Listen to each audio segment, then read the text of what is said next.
আমার বিনবিনে আসলে এই বাংলাদেশের মধ্যে একটা অভিশপ্ত জায়গা। একজন শিক্ষার্থী একটা ভালো স্কুলে এখানে পড়তে পারে না। শিক্ষার্থীদেরকে যে একটা খুব সুন্দরভাবে পাঠদান সেটা ওনাদের পক্ষে সম্ভব হয় না।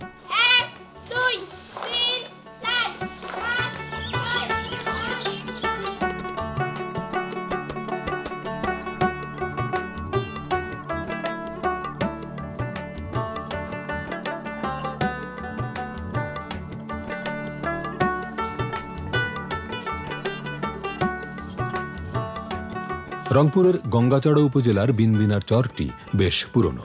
এখানে আছে 3টি সরকারি প্রাথমিক এবং একটি মাধ্যমিক বিদ্যালয়, কিন্তু সেখানে নিয়মিত পাঠদান হয় না।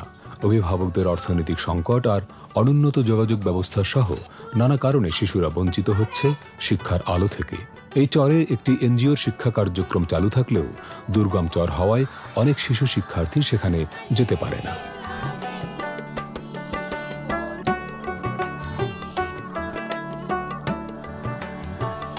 আমাদের এখানে যে স্টুডেন্টগুলো আছে এই স্টুডেন্টগুলো দেখা যায় যে 2 ফিট 3 ফিট পানি মধ্য দিয়ে আসতে হয়। রাস্তাঘাট ভেঙে গেছে বন্যার কারণে, তাদের লেখার মান অত্যন্ত নিম্ন।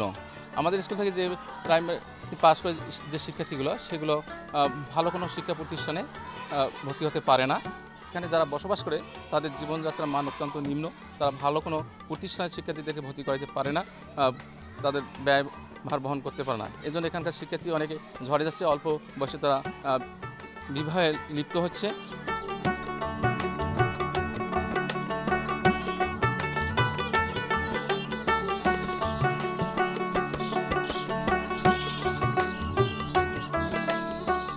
দুইটা সরকারি প্রাথমিক বিদ্যালয় আছে এবং একটা উচ্চ বিদ্যালয় আছে, তারপরেও শিক্ষার মান অনেক খারাপ, তদারকির অভাব এবং তেমন কেউ আসে না চর, এজন্য হচ্ছে অবহেলা করে সবাই।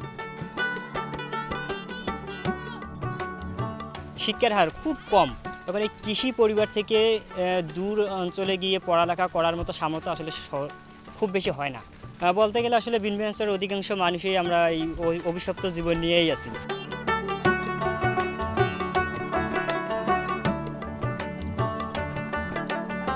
চরাঞ্চলে বেকারত্ব বাড়ছে দিন দিন। বর্ষা মৌসুমে তেমন কোনো কাজ থাকে না, এ সময় বেকারত্ব বেড়ে যায়।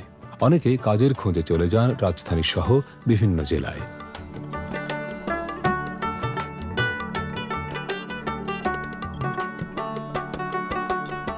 যুবকরা অনেকে কৃষিকাজের সাথে জড়িত হয়ে পড়ছে এবং কৃষিকাজটাও যে সেভাবে করবে সেটাও কিন্তু শান্তি নাই। এখানে আপনি দেখতেই পাচ্ছেন যে নদী ভাঙ্গন এলাকা, অনেক ধরনের সমস্যা আর কি, কৃষিকাজটাতেও ফায়দা হচ্ছে না। এজন্য কি অনেকে কি করে ঢাকা চলে যায় বা অন্য অন্য বিভাগে গিয়ে হচ্ছে কাজ করতেছে।